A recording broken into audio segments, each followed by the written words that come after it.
So tonight we had the explanation by Randy Orton as to why he turned heel on Cody Rhodes last week. And if I'm going to be honest with you, I think this is the most plausible answer, the most plausible sort of response that he would have given to us, because I think obviously they framed this as a heel turn, and obviously that is what it is. Um, but Randy, he came out here and essentially just kind of gave us his reasonings for why he did what he did, and it's very plausible. Like, he literally just came out here and said, I want number 15. I want my legacy to be how many championships I've won. And he says that at times the voices, they take over and he can't control those voices. And now he's starting to hear them a little bit more often than he should. He made mention of the fact of how he felt this burden over him because he wanted to unleash that Viper against, in his mind, Drew McIntyre. Because, of course, when he won the Chamber, it was the match was set Drew McIntyre against Randy Orton, and then Cody Rhodes became the WWE champion, making this all so difficult for him.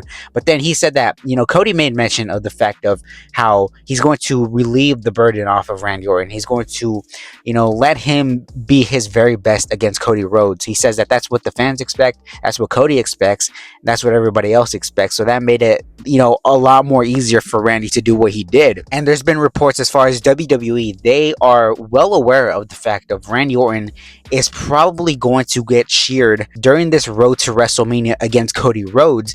And obviously, when you take a look at a promo here tonight that he delivered, it's kind of hard not to cheer Randy Orton, right? It's kind of hard not to cheer him chasing number 15, because I think, obviously behind Cena, it would be him if he wins the number 15. That would be, second all-time WWE championship reigns, or number 15 or whatever. It's obviously a remarkable thing in the sort of, history books or whatever. So it's kind of hard to cheer against that. And the problem that now WWE faces, and that Cody has faced for the, better part of a year now, is how are you going to maintain Cody Rhodes as a top babyface? Because, you can make mention of the fact of, well, you want to turn Cody Rhodes heel. Cody Rhodes should be a heel at this point in time. And I just don't see that as a realistic, probability, because Cody Rhodes is still the de facto top babyface. You can't turn Cody Rhodes heel unless you find a top babyface to replace him.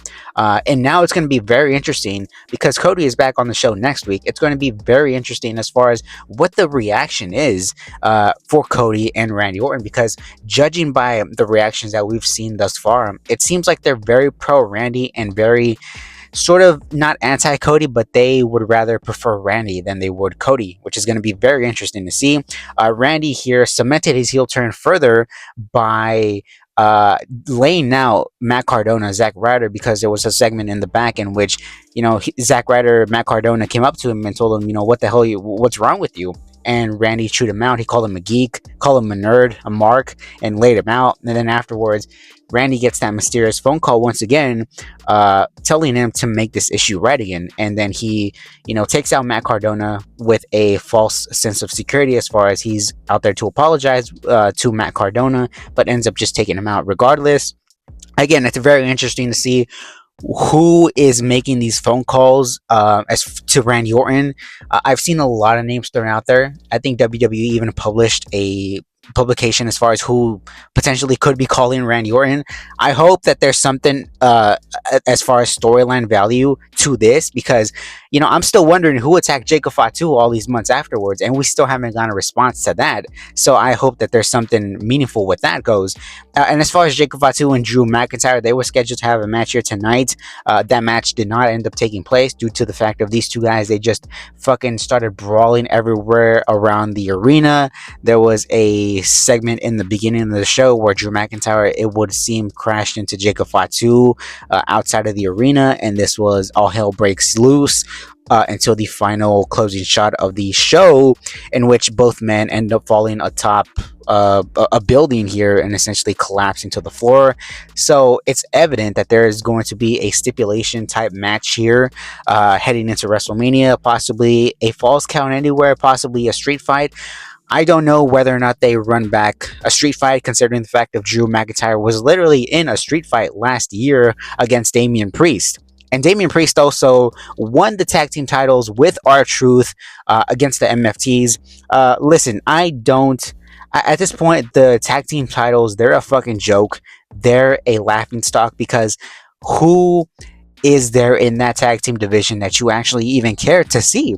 R-Truth and Damian Priest, it is what it is. I also kind of find it a little sad in the sense of, Damian Priest was really hot when he came out with Rhea Ripley when they first split from the Judgment Day. And ever since then, Damian Priest has kind of been, a little bit cold as far as the reactions by people, as far as, when he comes out, the reactions that the crowd gives him. And now they have to pair him with R-Truth to sort of have him get somewhat of a reaction here with the audience. So that's I find that a little bit, kind of sad in the sense of, he was a world champion at a time. Now he's tag team champions with R-Truth. We also had Jelly Roll and Kit Wilson. Not much of a thing here. They had some sort of poetry rap type thing here. They're going to get a match next week. I clearly thought that they were setting up for potentially maybe Randy turning up against Jelly Roll, maybe because there was a segment as well in the back where Jelly tried to talk some sense into Randy, telling him that this isn't who he is. And I was fully expecting an RKO, a punt kick, whatever you want to call it, whatever you want to have Randy inflict on Jelly. That's what I thought was going to happen here.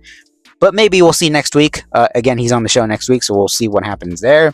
And we also had Jade Cargill, essentially come up here with a new stablemate with Michin and BFAB against Rhea Ripley.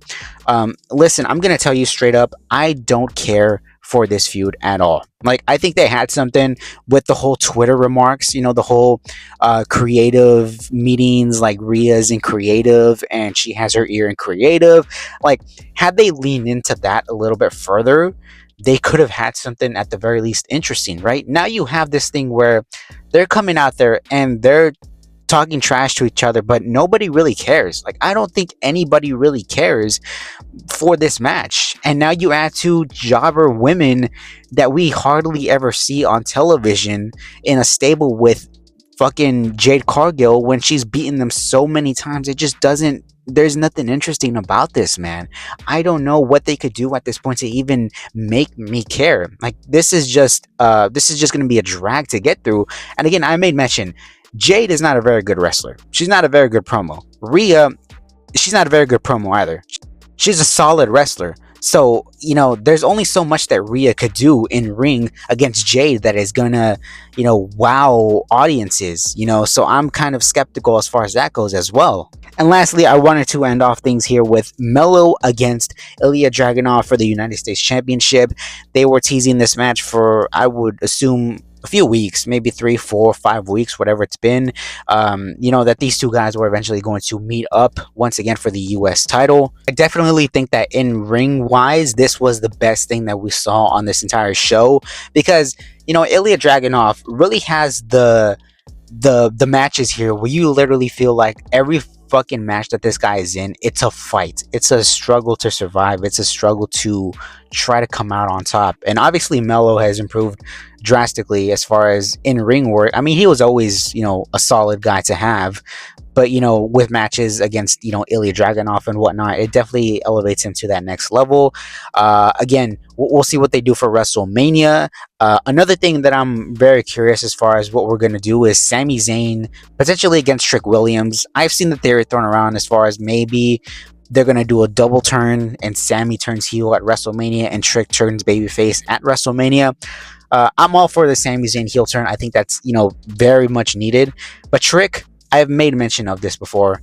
I don't know why you would turn Trick babyface this early into his main roster career because he's still sort of, finding his footing there on the main roster. People are taking a liking to Trick Williams. He kind of gives you Booker T / The Rock vibes with his charisma. So eventually, somebody like that, somebody like Trick, he's going to get over organically and naturally. So don't try to force it, because the last thing that wrestling fans want to see is a top babyface be manufactured towards the top of the program. Post your comments down below. Let me know what you thought of tonight's episode of Smackdown. Until next time, I will see you all on the next one.